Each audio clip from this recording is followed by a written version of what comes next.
Hello friends, मैं हूं अबीहा इंतखाब। आपके अपने यूट्यूब चैनल अबीहा क्लासेस सफलता की सोच में आपका स्वागत है। तो जैसा कि आप जानते हैं, इस बुक को हम कंप्लीट कर रहे हैं। तो इस बुक में हमने कौन कौन से चैप्टर पढ़ लिए हैं उसको देख लेते हैं। देखिए, इस बुक में टोटल 13 यूनिट है। 13 यूनिट में हमने पहली, दूसरी, तीसरी, चौथी और पाँचवीं ये 5 यूनिट कंप्लीट कर ली है। आज हम इस बुक की बहुत इंपॉर्टेंट यूनिट पढ़ने वाले हैं 1857 का रेवोल्यूशन, यानी 1857 का जो रेवोल्यूशन हुआ था उसको हम पढ़ेंगे। इसमें देखिए, सामान्य कारण क्या थे, तत्कालिक कारण यानी उस समय का क्या तत्कालिक कारण था उसको हम पढ़ेंगे। विद्रोह का आरंभ कैसे हुआ, विद्रोह की कमजोरियां क्या थी और उसका दमन कैसे हुआ।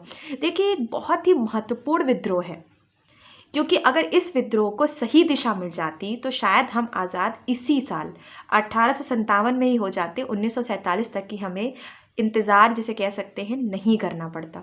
तो कुछ कमज़ोरियां थी इस विद्रोह को। ये दिशाहीन विद्रोह था, इसे सही नेतृत्व नहीं मिल पाया, या जिसे कह सकते हैं कि जो सही नेतृत्व था, बहादुर शाह जफर का जो मेन नेता के रूप में उभरे थे, वो एक कमज़ोर थे और वो सही से नेतृत्व कर नहीं पाए थे। तो इन सब चीज़ों को हम देखते हैं यहाँ पे 1857 का विद्रोह। तो इस बुक की सारी यूनिट मैं पढ़ाऊंगी आपको। तो आज हम 6 यूनिट पढ़ते हुए चल रहे हैं, क्योंकि आप लोग जानते हैं यूपीएससी के एग्जाम्स की डेट डिक्लेयर हो गई है। 28 मई को आपका एग्जाम है। जिन बच्चों ने फॉर्म फिलअप किया है वो चाहते हैं कि जल्दी उनके कोर्स थोड़े कंप्लीट हो जाए, तो हम बहुत जल्दी यहाँ पे लेके चलेंगे। 1857 का जो रेवोल्यूशन उसको पढ़ते हैं। तो 129 यानी 129 पेज नंबर में हम ओपन करते हैं इसको। आगे का मैंने पूरा पढ़ा दिया है, और डिस्क्रिप्शन में 1 से लेके 5 तक ये जो पाँचों यूनिट मैंने पढ़ाई है उसका लिंक मैं शेयर कर दूंगी। तो आप डिस्क्रिप्शन में जाके वहाँ से चेक कर लीजिएगा, उन 5 वीडियोस को देख लीजिएगा, और चैनल को सब्सक्राइब करना मत भूलिएगा, क्योंकि हम रोज़ इसको पढ़ेंगे। और इसके बाद मैं स्टार्ट करने वाली हूँ आज़ादी के बाद का भारत। ये जो है ना, आज़ादी के बाद का भारत, विपिन चंद्र की ये भी बुक है। इसमें बहुत से लेसन्स हैं, इसको भी हम कंप्लीट करेंगे। तो चलिए आज पढ़ते हैं 1857 का विद्रोह। देखिए, सामान्य कारण क्या हो सकता है। सन 1857 का विद्रोह सिपाहियों के असंतोष का परिणाम मात्र नहीं था। जैसा कि हम जानते हैं कि बहुत फेमस है हिस्ट्री में कि मंगल पांडे की वजह से, एक मंगल पांडे नाम का सिपाही था, तो सिपाही में रिवोल्यूशन हो गया, विद्रोह सिपाहियों ने कर दिया कि वो जो बुलेट्स हैं या कारतूसें हैं उसमें जो चर्बियाँ लगी उसको मुँह से नहीं खोलेंगे, क्योंकि उस चर्बियाँ, वो सुअर या गाय की चर्बियाँ होती थी उसमें, तो वो कैप उनको ओपन करनी होती थी मुँह से। तो बहुत से मुसलमान और हिंदू इसके अगेंस्ट थे, इसलिए वो रेवोल्यूशन करते हैं।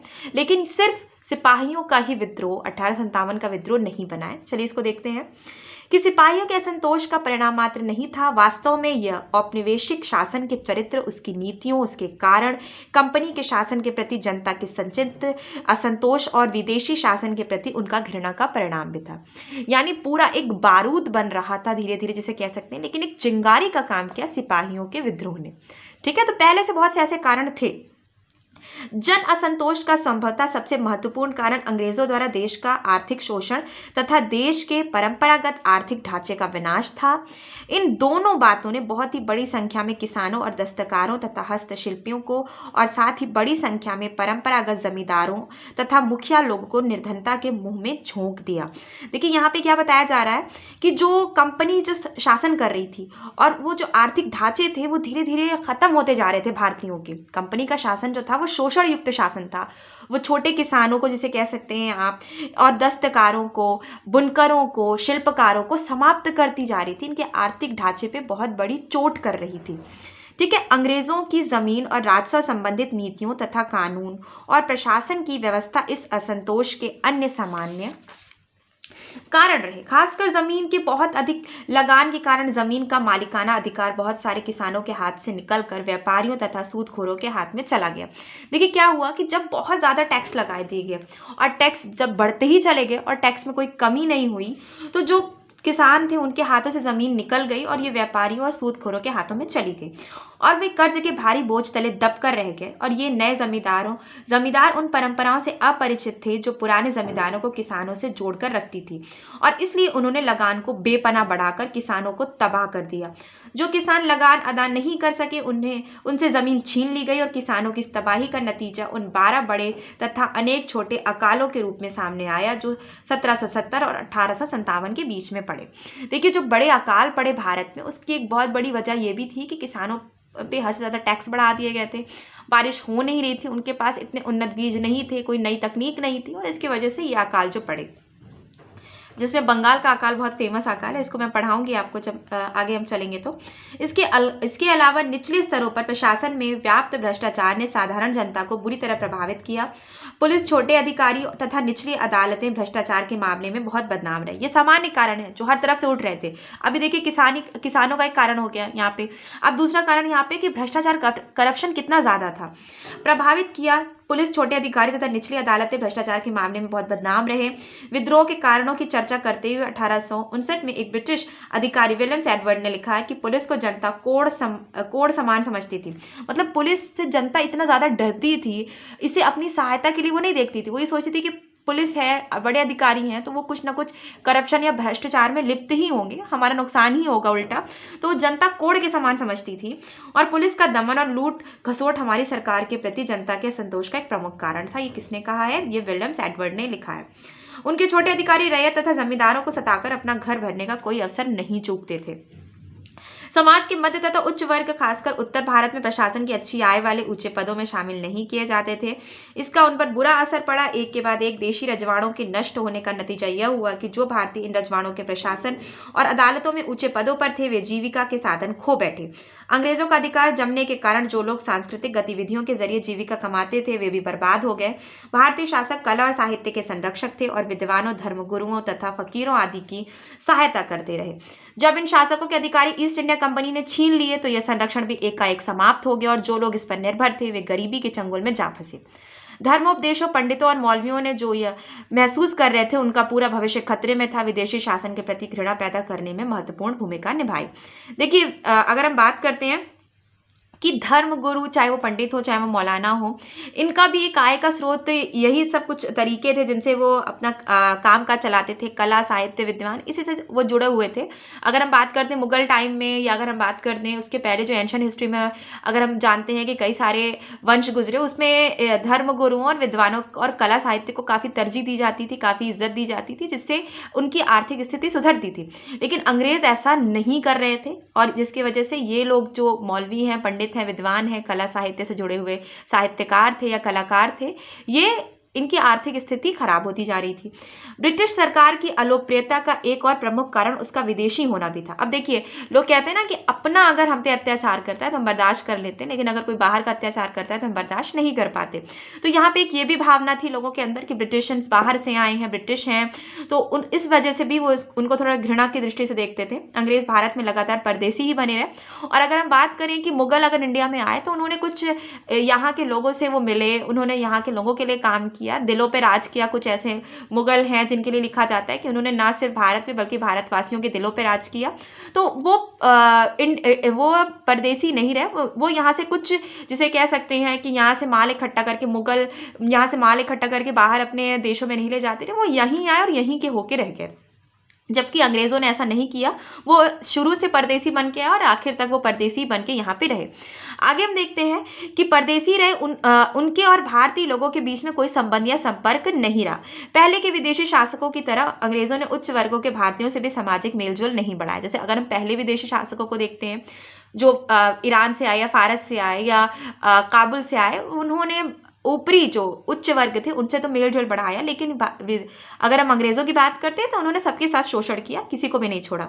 उल्टे वे प्रजातीय श्रेष्ठता के नशे में चूर रहे तथा भारतीयों के साथ अपमानजनक और धृष्टतापूर्ण बर्ताव करते रहे। जैसे कि सर सैयद अहमद खान ने बाद में लिखा है। सर सैयद अहमद खान कौन है मुझे बताइएगा, और इन्होंने कौन सी यूनिवर्सिटी को ये किस यूनिवर्सिटी के फाउंडर रहे हैं सर सैयद अहमद खान, और ये बहुत ही फेमस यूनिवर्सिटी, अपनी यूपी की यूनिवर्सिटी है ये, जैसे बहुत ही इस टाइम सेंट्रल यूनिवर्सिटी है और बहुत ही फेमस। यहाँ पे एंट्रेंस एग्जाम देना और एडमिशन मिलना काफ़ी मुश्किल होता है।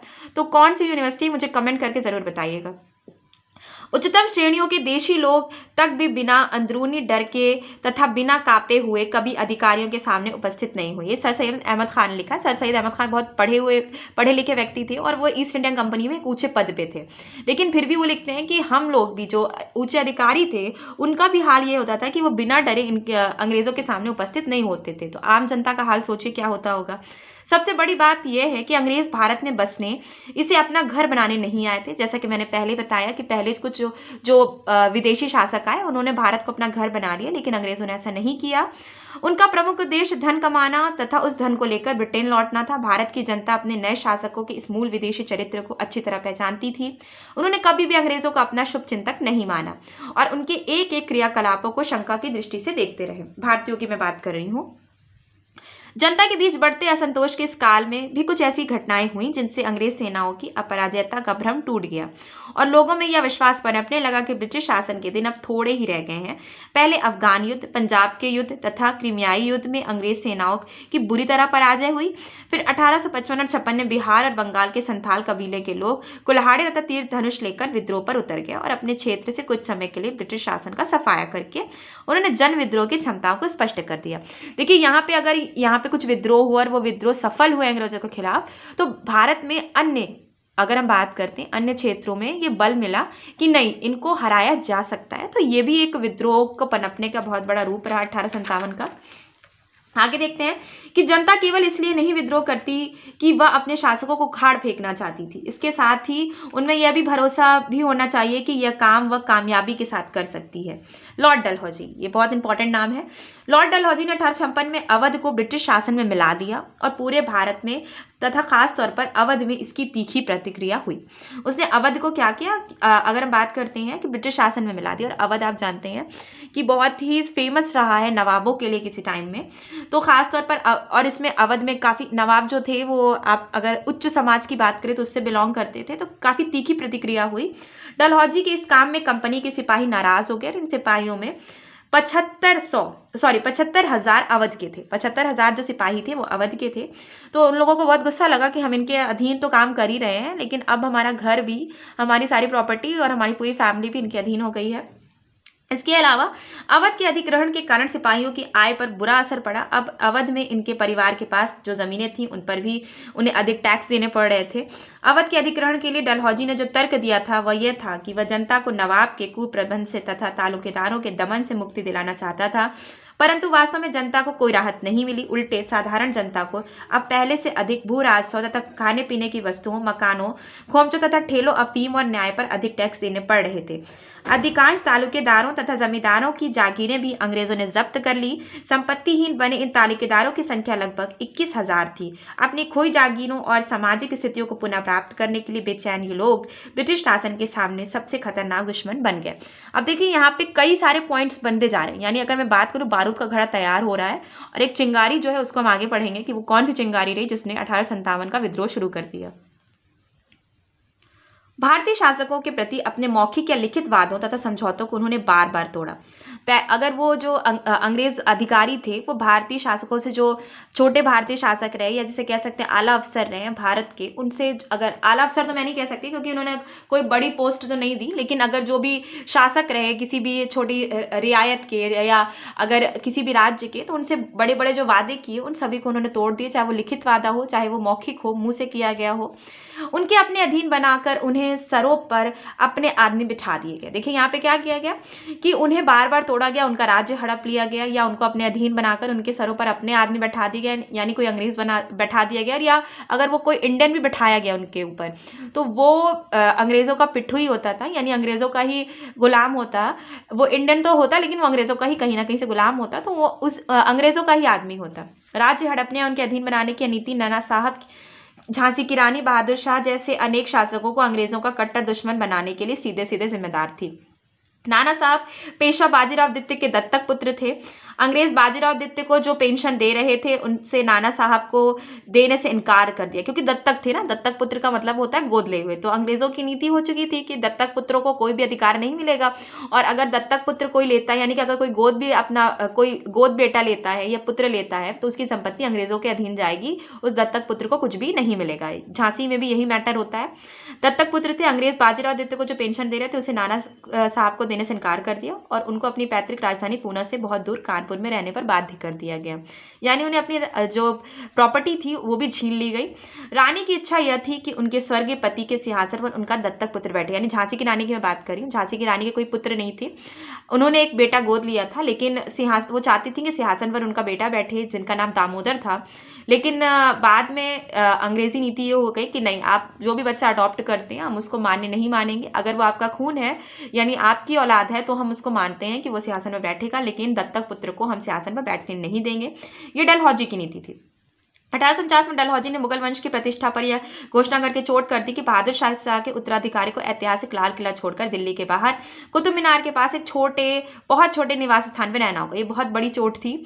और 1856 में कैनिंग ने यह घोषणा की कि बहादुर शाह की मृत्यु के बाद मुगलों से सम्राट की पदवी छीन ली जाएगी और वे सिर्फ राजा ही कहे जाएंगे, यानी सम्राट पूरे भारत का होता था, तो सम्राट का जो डिसीजन होता था पूरे भारत में माना जाता था। लेकिन ये पदवी छीन ली गई, तो भले ही नाम का सम्राट रहा लेकिन ये पदवी भी यानी ये नाम भी छीन लिया गया कैनिंग के टाइम में, और उन्हें क्या कर दिया गया, सिर्फ राजा ही बना के छोड़ दिया गया। ब्रिटिश शासन के विरोध में जनता के खड़े होने का एक प्रमुख कारण लोगों की यह भी धारणा थी कि इस शासन के कारण धर्म खतरे में। इस भय का प्रमुख कारण उन ईसाई मशीनरियों की गतिविधियां थी जो हर जगह स्कूलों, अस्पतालों, जेलों और बाजारों में देखे जाते थे। देखिए, अंग्रेज अपने साथ साथ ये भारत की सिर्फ ना अर्थव्यवस्था पे चोट करे थे बल्कि धार्मिक गतिविधियों पर भी चोट कर रहे थे। ये बहुत से भारतीयों को चाहते थे कि वो ईसाई बन जाए, क्योंकि अगर हम बात करते हैं अंग्रेज जानते थे कि हम इतने ब्रिटिशर्स इंडियन में लेके नहीं आए हैं कि हम यहाँ पे बहुत लंबे टाइम तक शासन कर सकें। तो उन्होंने सोचा कि बहुत से ब्रिटिशर्स को हम इंडिया में तो ला नहीं सकते, लेकिन हम इंडिया के लोगों को अगर ईसाई बना दें, ईसाई में कन्वर्ट करते हैं तो वो हमारी तरफ हो जाएंगे। तो इसलिए उन्होंने ऐसे बहुत से ईसाई पादरियों को इस काम में लगा दिया कि जेलों में, अस्पतालों में, स्कूलों में ये शिक्षा दी जाने लगी कि ईसाई धर्म सबसे उच्च धर्म है, और ईसा मसीह के बारे में बहुत बढ़ा चढ़ा के बताया जाने लगा कि ताकि लोग ईसाई बनना शुरू हो जाएं। उन्होंने जब कुछ लोगों को सचमुच धर्म परिवर्तन कराया तो जनता को अपने धर्म के सामने उपस्थित खतरे का जीता जागता प्रमाण मिल गया। 1850 में सरकार ने एक कानून बनाया जिसके अनुसार धर्म बदलकर ईसाई बनने वालों को अपनी पैतृक संपत्ति में अधिकार मिल गया। देखिए, यहाँ पे इन्होंने बहुत बड़ा, जैसे कह सकते हैं, ट्रम्प कार्ड खेला यहाँ पे, और इन्होंने क्या कहा कि अगर आप अपनी पैतृक संपत्ति में अपना अधिकार चाहते हैं तो आप ईसाई बन जाइए। मतलब पैसे की लालच दी इन्होंने धर्म के लिए। इसके अलावा सरकार अपने खर्च पर सेना में ईसाई उपदेशक या पादरी रखती थी ताकि वो सेना में भी, अगर कोई हिंदू या मुसलमान, अगर हम बात करते सिपाही है, तो एक बड़ी टुकड़ी को ये जो पादरी हैं ईसाई में कन्वर्ट कर सके। अनेक नागरिक और सैनिक अधिकारी मिशनरी प्रचार को प्रोत्साहन देना तथा सरकारी स्कूलों और जेलों में ईसाई धर्म की शिक्षा की व्यवस्था करना अपना धार्मिक कर्तव्य मानते थे, यानी फर्ज मानते थे। यहाँ कोई ड्यूटी नहीं है, ये फर्ज है आपका, या जिसे कह सकते हैं आपको हर हाल में करना है। तो ये कर्तव्य मानते थे कि हमें क्या करना है, प्रचार प्रसार करना है, प्रोत्साहन देना है। किस धर्म को? ईसाई धर्म को। अगर पहले के भारतीय शासकों ने मंदिरों और मस्जिदों से जुड़ी जमीनों को उनके पुजारियों या सेवा संस्थानों को कर से मुक्त रखा था, तब इनके कर वसूल करने की सरकारी नीति से भी लोगों की धार्मिक भावनाओं को चोट लगी। देखिए, अगर हम बात करते हैं पहले के जो शासक थे, भारतीय शासक, चाहे वो एंशिएंट हिस्ट्री के रहे हो, चाहे वो मेडिवल हिस्ट्री के रहे हो, उन्होंने मंदिरों और मस्जिदों को टैक्स से दूर रखा। लेकिन ये जो शासक आए, अंग्रेजों ने मंदिरों और मस्जिदों पर भी टैक्स लगा दिया, जिससे लोगों की धार्मिक भावनाएं बहुत आहत हुई। 1857 का विद्रोह कंपनी के सिपाहियों के विद्रोह से आरंभ हुआ। अब देखिए, ये चिंगारी जो मैंने कहा, ये बारूद पूरा बन के तैयार हो गया, अब चिंगारी लगने वाली है। तो ये चिंगारी लगी सिपाहियों के विद्रोह से। समाज के दूसरे वर्गों, खासकर किसानों की आशाएं, इच्छाएं और दुख दर्द इन सिपाहियों के बीच में प्रतिबिंबित होते थे। ये सिपाही दरअसल वर्दीधारी किसान ही था। ठीक है, कुछ ब्रिटिश अधिकारी भी धार्मिक जोश में आकर सिपाहियों के बीच ईसाई धार्मिक प्रचार किया करते थे, और सिपाहियों की अपनी धार्मिक या जातिगत शिकायतें भी थीं। इन दिनों भारतीय लोग जाति के नियमों आदि की कड़ाई से पालन करते थे। सैनिक अधिकारियों की तरह से सिपाही या जाति या पंथ के चिन्हों के उपयोग पर, दाढ़ी रखने या पगड़ी पहनने पर प्रतिबंध था।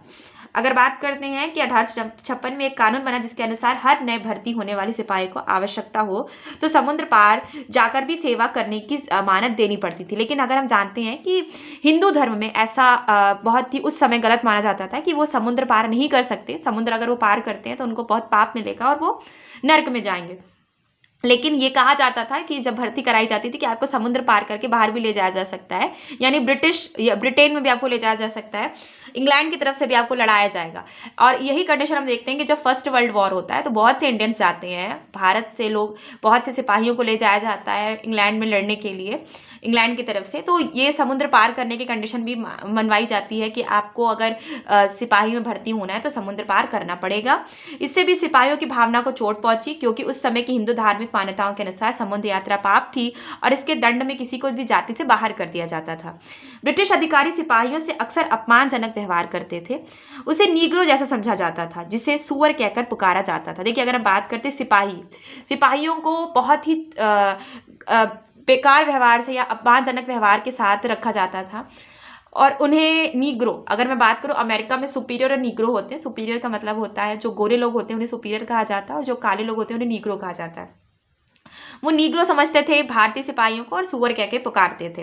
अंग्रेज सिपाही से भी बहुत बुरे ढंग से रखा या खिलाया पिलाया जाता था। अंग्रेज सिपाही से भी बुरे ढंग से, यानी कि जो अंग्रेज सिपाही होते थे, सिपाही तो सिपाही होता है, तो चाहे इंडियन हो चाहे ब्रिटिशन, अगर आप व्यवहार करो तो एक जैसा करो, लेकिन नहीं, वो अंग्रेज सिपाही से अच्छा व्यवहार करते थे, लेकिन अगर मैं बात करूँ इंडियन सिपाहियों के साथ वो बहुत बुरा व्यवहार करते थे। सिपाहियों के असंतोष का एक और तत्कालिक कारण था कि हाल में जारी हुआ आदेश के सिंध या पंजाब में तैनाती के समय उन्हें विदेश सेवा भत्ता या बट्टा नहीं मिलेगा। इस आदेश के कारण अधिसंख्य सिपाहियों के वेतन में बड़ी कटौती हुई। अवध अनेक सिपाहियों का घर था और उसके हड़पे जाने से उनकी भावनाओं को आग की तरह भड़का दिया गया। वास्तव में सिपाहियों के असंतोष के पीछे एक लंबा इतिहास रहा। बंगाल में बहुत पहले 1764 में ही एक सिपाही विद्रोह घटित हो चुका था। ये बहुत इंपॉर्टेंट है। अधिकारियों ने 30 सिपाही को तोप के मुंह पर बांधकर उड़ा दिया था। 1764 की बात है, ये उड़ा दिया था और इस प्रकार विद्रोह को दबा दिया गया था। लेकिन 1806 में वेल्लूर में सिपाहियों ने विद्रोह किया, मगर भयानक हिंसा का सहारा लेकर इसे भी दबा दिया गया था और कई से सिपाही युद्ध में मारे गए थे। 1824 में बैरकपुर में सिपाहियों ने कि 47वीं रेजिमेंट के समुद्री रास्ते से बर्मा जाने से इनकार करने पर वो रेजिमेंट तोड़ दी गई थी। उससे निहत्थे, अगर बात करते हैं, जो निहत्थे सिपाहियों पर तोपखाने ने गोले बरसाए थे और सिपाहियों के नेताओं को फांसी दे दी गई थी। 1864 में वेतन और भत्ता के सवाल पर 7 बटालियन ने विद्रोह किया था। इसी तरह अफगान युद्ध से कुछ ही पहले अफगानिस्तान में तैनात सिपाही विद्रोह करने वाले थे। और आगे हम अगर देखते हैं कि सेना में व्याप्त असंतोष को समाप्त करने के लिए एक मुसलमान और एक हिंदू सूबेदार को गोली मार दी गई थी। सिपाहियों में असंतोष इस कदर व्याप्त हो चुका था कि 1858 में बंगाल के लेफ्टिनेंट गवर्नर फेडरिक हैरिजे को कहना पड़ा था कि बंगाल की फौज कमोबेश बागी और हमेशा विद्रोह के लिए तैयार रहती थी और तय है कि कभी न कभी अगर संयोगवश उत्तेजना तथा अवसर मिले तो ये विद्रोह कर बैठती है। ये किसने कहा है? ये कहा है फेडरिक ने कहा है कि बंगाल की अगर आर्मी जो है, बंगाल की सेना हमेशा, जो बंगाल की फौज है वो हमेशा विद्रोह के लिए तैयार रहती है। तो 1857 से पहले भी बहुत से विद्रोह हुए, हम यहाँ पे देख सकते हैं। अब बात करते हैं कि 1857 का विद्रोह ब्रिटिश नीतियों और समाजवादी घोषणा के प्रति जन असंतोष का उभार था, परंतु ये आकस्मिक घटना नहीं थी। आकस्मिक यानी अचानक होने वाली कोई घटना नहीं थी। पहले से मैंने कहा पूरा बारूद तैयार हो चुका था। लगभग एक सदी तक पूरे भारत में ब्रिटिश आधिपत्य के विरोध तीव्र जनता प्रतिरोध होते रहे थे। बंगाल और बिहार में जैसे ही ब्रिटिश शासन स्थापित हुआ, सशस्त्र विद्रोह शुरू हो गया और जैसे जैसे यह नए क्षेत्रों को जीतता गया, वहां भी यह विद्रोह फूटते गए। देश के किसी न किसी भाग में सशस्त्र विद्रोह के बिना शायद ही कोई साल या बड़े विद्रोह के बिना शायद ही कोई दशक गुजरा हो। 1763 और 1856 के बीच 40 से अधिक बड़े विद्रोह और सैकड़ों छोटे विद्रोह हुए। इन विद्रोह का नेतृत्व अक्सर राजे, नवाब, जमींदार, भूस्वामी और पोलीगार करते थे, मगर लड़ने वाली फौजों में किसान, दस्तकार और पदाच्युत यानी जो बड़े पद पर होते थे भारतीय शासकों या जागीर और शास्त्रागार से वंचित कर दिए गए। जमींदारों और पोलीगारों के भूतपूर्व यानी पहले से जो सैनिक होते थे वो भी होते थे। ये लगभग निरंतर चलने वाले विद्रोह कुल मिलाकर बहुत भयानक होते थे, मगर उनके प्रसार में ये पूरी तरह स्थानीय तथा एक दूसरे से असंबद्ध थे, उनके प्रभाव से स्थानीय होते थे। अब देखिए यह सामान्य कारण हो गया। अब हम बात करते हैं तत्कालिक कारण की। अगर हम बात करते हैं तो 1857 तक विद्रोह के लिए बारूद जमा हो चुका था। ये मैंने बताया कि पूरा बारूद जमा हो चुका है, अब सिर्फ एक चिंगारी लगनी थी। केवल इसमें एक चिंगारी की देर थी। चर्बी मिले कारतूसों की घटना ने यह चिंगारी भी बारूद को दिखा दी और सिपाहियों के विद्रोह पर उतर आने पर साधारण जनता भी उठ खड़ी हुई। नई एनफील्ड राइफल का उपयोग सबसे पहले सेना में ही आरंभ किया गया। इससे कारतूसों पर चर्बी सने कागज का खोल चढ़ा होता था। कारतूस को राइफल में भरने से पहले उसके सिर को दांत से काटना पड़ता था और कुछ उदाहरण में इसे खोल में गाय और सुअर की चर्बी का प्रयोग किया गया था। इससे हिंदू और मुसलमान सिपाही दोनों भड़क उठे। उन्हें लगा कि चर्बीदार कारतूस का प्रयोग करके धर्म उनका भ्रष्ट हो जाएगा। इनमें से अनेकों का विश्वास था कि सरकार जानबूझकर उनके धर्म को नष्ट करने के साथ तथा उन्हें ईसाई बनाने के प्रयत्न कर रही है और बगावत का वक्त आ चुका है। अब बात करते हैं कि विद्रोह का आरंभ कैसे हुआ। 1857 के विद्रोह के इतिहास का एक अजीब पहलू यह है कि इसका अध्ययन लगभग पूरी तरह ब्रिटिश दस्तावेजों पर आधारित है। विद्रोही अपने पीछे कोई दस्तावेज नहीं छोड़ गए। चूंकि वह गैर कानूनी ढंग से काम कर रहे थे, इसलिए शायद वो कोई लिखित दस्तावेज नहीं रखते थे। फिर भी यह भी कि वे हरा दिए गए या कुचल दिए गए और घटनाओं के बारे में उनके विवरण उनके साथ ही नष्ट हो गए।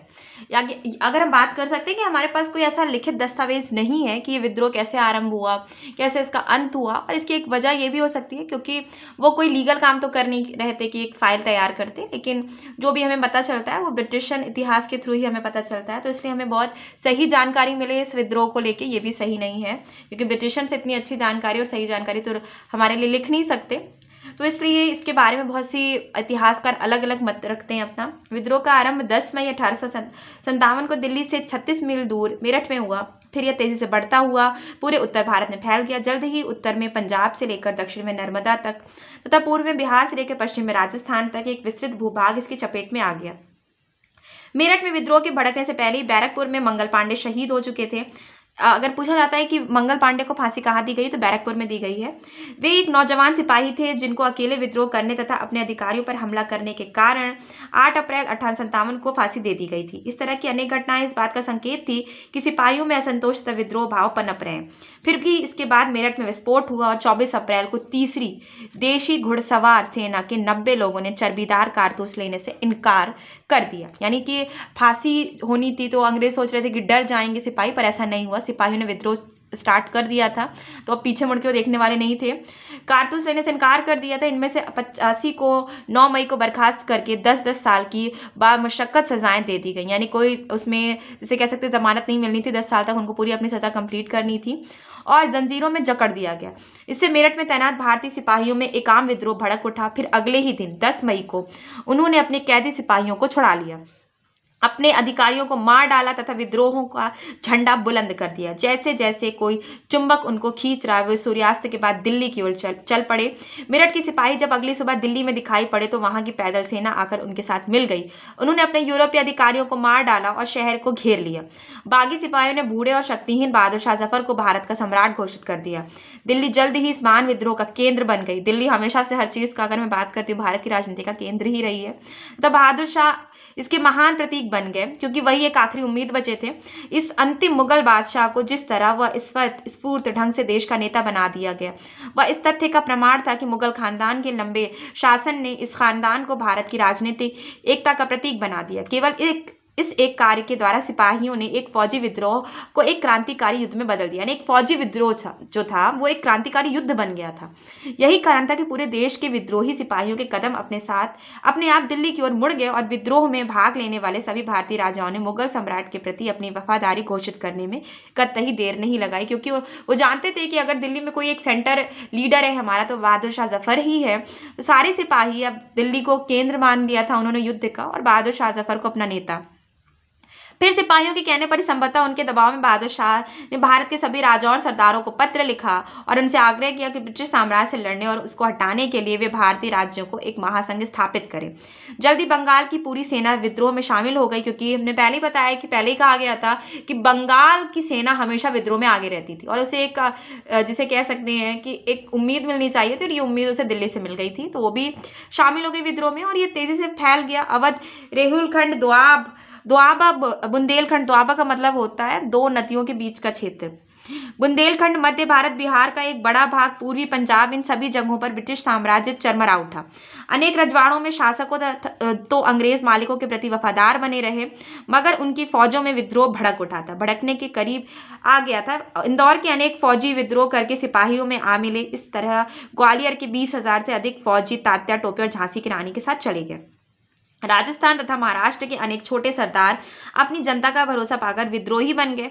उनकी यह जनता अंग्रेजों की कट्टर दुश्मन थी। हैदराबाद तथा बंगाल में छिटपुट विद्रोह हुए। आगे देखते हैं, यह विद्रोह जितना अधिक व्याप्त था, व्यापक था, उतनी ही इसमें गहराई भी थी। पूरे उत्तरी तथा मध्य भारत में सिपाहियों के विद्रोह ने नागरिक जनता को भी आम विद्रोह के लिए प्रेरित किया। अब यहाँ सिर्फ सिपाही नहीं विद्रोह करे, अब यहाँ पे आम जनता भी इसमें शामिल हो रही है। विद्रोह का लाभ उठाकर उन्होंने सूदखोरों की खाता बहियों और कर्जों के दस्तावेजों को नष्ट कर दिया।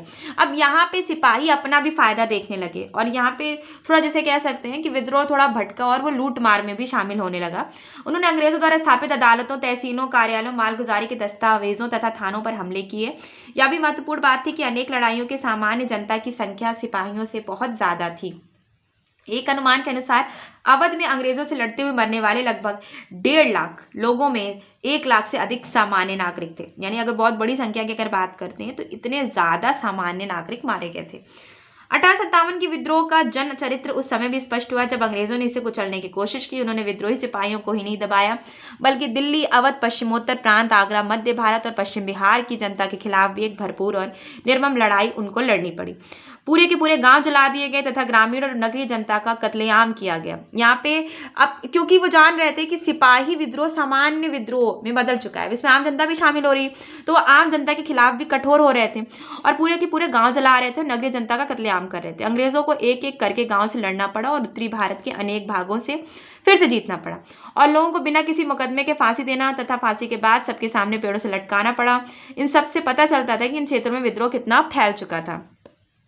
विद्रोह में हिंदू मुस्लिम एकता की भूमिका को परोक्ष रूप से एक वरिष्ठ ब्रिटिश अधिकारी एचसन ने स्वीकार किया। बड़े कड़वे मन से वह लिखता है कि इस मामले में हम मुसलमानों को हिंदुओं से नहीं लड़ा सकते। वास्तव में 1857 की घटनाओं से यह तथ्य स्पष्ट हो चुका है कि मध्यकाल में तथा 1858 से पहले भारत की जनता और राजनीतिक अपने मूल रूप से सांप्रदायिक नहीं थे। मतलब यहाँ पे वो धार्मिक कोई एजेंडा था ही नहीं, हिंदू मुसलमान का कोई एजेंडा था नहीं। यहाँ पे सिर्फ एक ही एजेंडा था कि हमें आज़ादी चाहिए, हमें ब्रिटिशर्स नहीं चाहिए, हमें हमारे शासक ही चाहिए।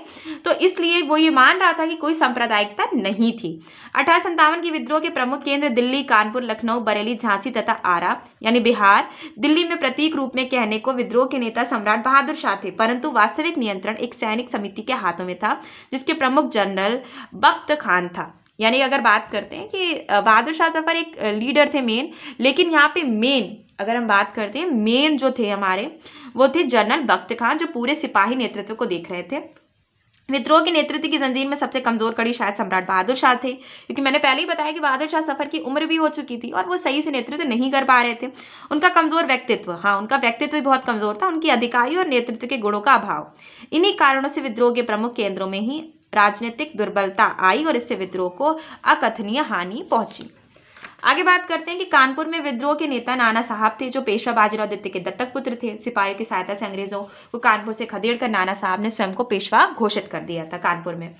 लखनऊ में विद्रोह का नेतृत्व अवध की महारानी बेगम हजरत महल कर रही थी। उन्होंने अपनी नाबालिग बेटे बिरजिश कद्र को अवध का नवाब घोषित कर दिया था। लखनऊ के सिपाहियों तथा अवध के किसानों और जमींदारों की सहायता से बेगम ने अंग्रेजों के खिलाफ चौतरफा युद्ध छेड़ दिया। 1857 के विद्रोह के महान नेताओं में भारतीय इतिहास की महानतम वीरांगनाओं में से एक थी झांसी की युवा महारानी लक्ष्मीबाई।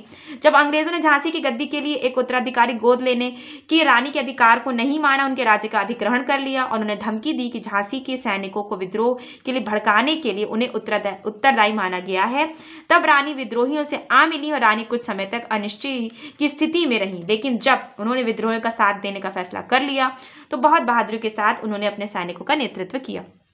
1857 में झांसी की रानी एक बहुत इंपॉर्टेंट नाम है, अगर रानी लक्ष्मीबाई का नाम नहीं लिया जाता तो ये विद्रोह अधूरा माना जाता है। आगे देखते हैं, तात्या टोपे तथा अपने अफगान रक्षकों की सहायता से उन्होंने ग्वालियर पर कब्जा कर लिया। अंग्रेजों के वफादार महाराज सिंधिया, ये नाम बहुत इंपॉर्टेंट है, महाराज सिंधिया। आज यही इसी में से इन्हीं की फैमिली में से कोई एक, जिसे कह सकते हैं हम सेंट्रल मिनिस्टर बने बैठे हैं और वो देश को चला रहे हैं और वो बड़े बड़े भाषण दे रहे हैं। लेकिन अगर हम बात करते हैं कि इनके पूर्वज अंग्रेजों के पिट्ठू रहे हैं, यानी अंग्रेजों की सहायता करने वालों में से रहे हैं। सिंधिया ने रानी से लड़ने की कोशिश की, यानी ये अगर रानी लक्ष्मीबाई के अगेंस्ट कोई जाता है तो वो देशद्रोही तो होता है। तो रानी से लड़ने की कोशिश की, मगर उनके अधिकांश सैनिक रानी से जा मिले। सिंधिया ने आगरा जाकर अंग्रेजों की शरण ली। यह बहादुर रानी सिपाही के वेश में एक घोड़े पर सवार होकर लड़ते हुए 17 जून 1858 को वीरगति को प्राप्त हो गई। हमारी जो बहादुर रानी थी वो कब वीरगति को प्राप्त हुई, तो 17 जून 1858 को उनकी मृत्यु हो जाती है, वो वीरगति को प्राप्त हो जाती हैं। बिहार में विद्रोह के प्रमुख नेता कुंवर सिंह थे, जो आरा के पास जगदीशपुर के एक तबाह और असंतुष्ट जमींदार थे, मतलब कुछ नहीं था उनके पास और वो पूरी तरह से तबाह हो चुके थे। लगभग 80 वर्ष के होते हुए भी विद्रोह के संभवतः सबसे प्रमुख सैनिक नेता तथा रणनीतिज्ञ थे। फैजाबाद के मौलवी अहमदुल्ला विद्रोह के एक और प्रमुख नेता थे। वे मद्रास के रहने वाले थे और वहीं से उन्होंने सशस्त्र विद्रोह का प्रचार कार्य शुरू कर दिया। जनवरी 1857 में उत्तर में फैजाबाद में आ गए थे। विद्रोह के सबसे महान वीर सिपाही थे। इनमें से अनेकों ने युद्ध क्षेत्र में अद्भुत साहस का परिचय दिया। अब बात करते हैं कि विद्रोह की कमजोरियां और दमन का क्या कारण था। यानी अगर हम देखते हैं यहाँ से तो आपने देखा होगा कि विद्रोह बहुत तेजी से फल फूल रहा था और बड़े बड़े नाम इसमें शामिल हो रहे थे, लेकिन इस विद्रोह की कमजोरियां क्या थी। भारतीय रजवाड़ों के अधिकांश शासक तथा बड़े जमींदार पक्के स्वार्थी तथा अंग्रेजों की शक्ति से भयभीत थे और वे विद्रोह में शामिल नहीं हुए। इसके विपरीत ग्वालियर के सिंधिया, इंदौर के होलकर, हैदराबाद के निजाम, जोधपुर के राजा तथा दूसरे राजपूत शासक, भोपाल के नवाब, पटियाला, नाभा, जिंद के सिख शासक तथा पंजाब के दूसरे सिख सरदार, कश्मीर के महाराज, नेपाल के राणा और तथा दूसरे अनेक सरदारों और कई बड़े जमींदारों के विद्रोह को कुचलने में अंग्रेजों की सक्रिय सहायता की। इन लोगों ने विद्रोह को कुचलने का पूरी तरह से, जैसे कह सकते हैं, अंग्रेजों का साथ दिया। गवर्नर जनरल कैनिंग के बाद ने टिप्पणी की कि इन शासकों और सरदारों ने तूफान के आगे बांध की तरह काम किया, वरना यह तूफान एक ही लहर में हमें बहा ले जाता। यानी अपने ही लोगों ने घर का भेदी लंका ढाई। ये हाल है कि 1857 में हम आज़ाद हो जाते अगर ये लोग अंग्रेजों का साथ ना देते तो। संपन्न वर्गों के अधिकांश लोग विद्रोहियों के प्रति ठंडे बने रहे या उनका सक्रिय विरोध किया। अब यहाँ तक देखते हैं कि यहाँ तक कि विद्रोह में शामिल अवध के बहुत से तालुकेदारों ने अंग्रेजों से यह आश्वासन पाकर उनकी जागीरें उन्हें वापस दे दी गई कि विद्रोह से किनारा कर लिया जाएगा। यानी कि अंग्रेजों ने उन्हें एक लालच दी कि हम आपकी जागीरें वापस कर देंगे, लेकिन आप विद्रोह में शामिल नहीं होंगे। इससे एक लंबा खिंचता तथा छापामार संघर्ष चला सकना अवध के किसानों और सिपाहियों के लिए बहुत कठिन हो गया था और जिससे अवध का विद्रोह धीरे धीरे ठंडा होने लगा। ग्रामीण जनता के हमलों का खास निशाना सूदखोर थे, इसलिए वे स्वाभाविक तौर पर विद्रोह के शत्रु थे। लेकिन धीरे धीरे व्यापारी भी इसके शत्रु बन गए और युद्ध का खर्च जुटाने के लिए विद्रोहियों को उन पर भारी कर लगाने पड़े या सेना को भोजन देने के लिए उनके अनाज गोदामों पर कब्जा करना पड़ता था। व्यापारी प्राय अपनी दौलत और माल छिपा देते थे और विद्रोहियों को मुफ्त में सामान देने से मना कर देते थे। बंगाल के जमींदार भी अंग्रेजों के वफादार बने रहे। आखिरकार वे अंग्रेजों की पैदावार थे। वे इसके अलावा बिहार में जमींदारों के प्रति किसानों की शत्रुता ने बंगाल के जमींदारों को भी डरा दिया। इसी तरह बंबई, कलकत्ता, मद्रास के बड़े व्यापारियों ने भी अंग्रेजों का साथ दिया और कारण कि उनका अधिकांश मुनाफा अंग्रेजी व्यापारियों के साथ होने वाले विदेशी व्यापार तथा आर्थिक संबंधों से होता था। छोटे छोटे फायदे के चक्कर में ये लोग भारत का बड़ा नुकसान कर रहे थे, जो इन्हें समझ में नहीं आ रहा था। समय बाद ही शिक्षित, अगर हम बात करते हैं कुछ समय बाद ही शिक्षित भारतीयों ने अपने अनुभवों से जाना कि विदेशी शासन देश का आधुनिकीकरण करने में न सिर्फ असमर्थ साबित हुआ बल्कि उसने उसे गरीब और पिछड़ा बनाए रखा। इस मामले में 1857 की क्रांतिकारी अधिक दूरदर्शी सिद्ध हुई। उन्हें विदेशी शासन की बुराइयों तथा उसे मुक्ति पाने की आवश्यकता कहीं बेहतर और सहज समझ हासिल थी। कुछ भी हो, यह नहीं कहा जा सकता था कि शिक्षित भारतीय राष्ट्रद्रोही या विदेशी शासन के भक्त थे, जैसा कि 1858 के बाद की घटनाओं के खिलाफ एक शक्तिशाली और आधुनिक आंदोलन का नेतृत्व उन्होंने संभाल लिया था। अगर हम बात करते हैं कि ये कहीं ना कहीं ये साबित कर रहा था कि हम एक मजबूत आंदोलन और आधुनिक आंदोलन कर सकते हैं। लेकिन विद्रोहियों के लक्ष्य को धक्का पहुंचाने वाली ये अकेली कमजोरी नहीं थी कि उनके पास आधुनिक अशस्त्र शस्त्रों तथा अन्य युद्ध सामग्रियों का भी अभाव था। अधिकांश तो भाला और तलवारों जैसे पुराने हथियारों से ही लड़ रहे थे। उनका संगठन भी ठीक नहीं था। सिपाही बहादुर तथा स्वार्थ रहित तो थे, मगर उनमें अनुशासन की कमी थी। कभी कभी तो वे अनुशासित सेना के बजाय दंगाई भीड़ की तरह व्यवहार करते थे। विद्रोही इकाइयों के पास सैनिक कार्यवाही की साझी योजनाओं, अधिकारी संपन्न प्रमुखों या केंद्रीकृत नेतृत्व का भी अभाव था। देश के विभिन्न भागों में हो रहे विद्रोहों के बीच कोई तालमेल नहीं था। विदेशी शासन के प्रति एक साझी घृणा को छोड़कर और कोई संबंध सूत्र नेताओं के बीच में नहीं था। किसी क्षेत्र विशेष से ब्रिटिश सत्ता को खाड़ फेंकने के बाद उन्हें पता भी नहीं होता था कि उसकी जगह किस प्रकार की राजनीतिक सत्ताएं संस्थाएं स्थापित की जाए। वास्तव में विद्रोह की कमजोरियां व्यक्तियों के कमियों से भी कहीं अधिक गहराई से निहित थी। इस आंदोलन को भारत को गुलाम बनाने वाले उपनिवेशवाद की या आधुनिक विश्व की कोई खास समझ नहीं थी। विद्रोह को सफल बनाने का प्रयास भी उन्हें नए प्रकार का संगठन तैयार करने को बाध्य कर रहा था। उदाहरण के लिए दिल्ली में प्रशासकों की एक समिति बनाई गई थी, जिसके 10 सदस्यों में 6 सिपाही तथा 4 नागरिक थे। इसमें सभी निर्णय बहुमत द्वारा लिए जाते थे। यह समिति सभी सैनिकों तथा प्रशासकीय निर्णय सम्राट के नाम पर करती थी। नई संगठनिक संरचनाएं तैयार करने की इस तरह की कोशिशें विद्रोह के दूसरे केंद्रों में भी की गई। बेंजामिन डिज़राइल्स ने, अगर हम बात करते हैं, डिज़रायली ने उस समय ब्रिटिश सरकार को चेतावनी दी थी कि अगर समय रहते विद्रोह नहीं कुचला गया तो हर रंगमंच पर भारतीय राजाओं के अलावा कुछ और पात्र भी दिखाई देंगे तथा उनसे भी उन्हें अंग्रेजों को जूझना पड़ेगा।